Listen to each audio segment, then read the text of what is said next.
राजकीय दबाव, पोलीस निष्क्रियतेचा बळी.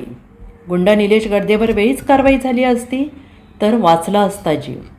सांगली जिल्ह्यात घडलेली 14 वर्षीय निष्पाप वेदांत याची हत्या ही केवळ एक गुन्हेगारी घटना नाही, तर ती महाराष्ट्रातील कायदा आणि सुव्यवस्थेच्या चिंधड्या उडवणारी आणि संपूर्ण समाजव्यवस्थेला काळिमा फासणारी धक्कादायक शोकांतिका आहे. एका हद्दपार असलेल्या सराईत गुंडाने घरात घुसून महिलेला पिस्तुलाचा धाक दाखवणे, खंडणी मागणे, भर चौकात गोळीबार करणे, थेट पोलीस ठाण्यासमोर तुझ्या मुलांना संपवतोय असे आव्हान देऊन एका निष्पाप बालकाच्या डोळ्यात गोळी घालून हत्या करणे, हा प्रकार कोणत्याही चित्रपट कथेला लाजवणारा आहे.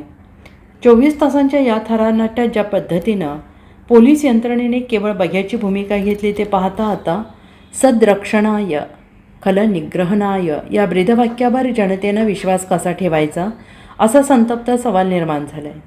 काबाड कष्ट करणाऱ्या हमाल कामगारांच्या हक्कासाठी लढणारे नेते बाळासाहेब बंडगर आणि मारुती बंडगर यांच्या कुटुंबावर झालेला हा आघात पोलीस गुन्हेगार राजकारणी यांच्यातील अभद्र युतीचं जिवंत उदाहरण आहे. हमाल संघटनेच्या कार्यकर्त्याला धमकी मिळाल्यानंतर शेकडो कामगार न्यायासाठी जत पोलीस ठाण्यासमोर ठाण मांडून बसले होते. निलेश गडदे नावाच्या या गुंडावर गुन्हा दाखल व्हावा एवढीच त्यांची साधी मागणी होती.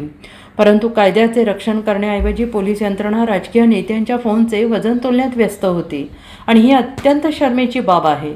मिळालेल्या माहितीनुसार गुन्हेगारावर कारवाई होऊ नये म्हणून अनेक राजकीय नेत्यांनी पोलिसांवर दबाव आणला. काहींनी थेट पोलीस ठाण्यातच ठाण मांडलं. जेव्हा एखादा गुंड थेट पोलीस ठाण्याच्या आवारात येऊन पुन्हा पिस्तूल काढण्याची हिंमत करतो आणि पोलिसांसमोर बंडगर यांना मुलांना संपवण्याची उघड धमकी देऊन निघून जातो, तेव्हा पोलिसांचा धाक तिथेच संपला आहे की त्यांनी गुन्हेगारांसमोर गुडघे टेकले आहेत असा प्रश्न पडतो. जर पोलिसांनी त्याच वेळी जतमध्ये गडदेला बेड्या ठोकल्या असत्या तर आज लहानगा वेदांत, चिमुरडा वेदांत आपल्या कुटुंबात सुरक्षित राहिला असता. गेल्या काही वर्षात पोलीस दलात राजकीय हस्तक्षेप पराकोटीला पोहोचलेला आहे. लोकप्रतिनिधी स्वतःच्या राजकीय स्वार्थासाठी आणि निवडणुका जिंकण्यासाठी अशा सराईत गुन्हेगारांचा त्यांच्या मसल पॉवरचा वापर करून घेत आहेत. निलेश गडदे हा जेलमधून सुटल्यापासून खंडणी गोळा करणे, तरुणांची गँग बनवून दहशत निर्माण करण्याचं काम करतोय. निवडणुकीत विरोधी उमेदवारांना धमकावणं, जयंती पुण्यतिथीच्या रॅलीमध्ये गर्दी जमवून नेत्यांना ताकद दाखवणं, अशा कामांसाठी या गुंडांना राजाश्रय दिला जातोय.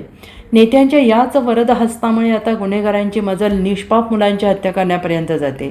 स्वतःला जनतेचे सेवक म्हणून घेणारे लोकप्रतिनिधी जेव्हा अशा नराधमांच्या पाठीशी उभे राहतात तेव्हा ते केवळ एका गुन्ह्यात सहभागी किंवा भागीदार होत नाही तर संपूर्ण समाजव्यवस्था उद्ध्वस्त करायला कारणीभूत ठरतात. Bureau report, SBN Marathi, Sangli.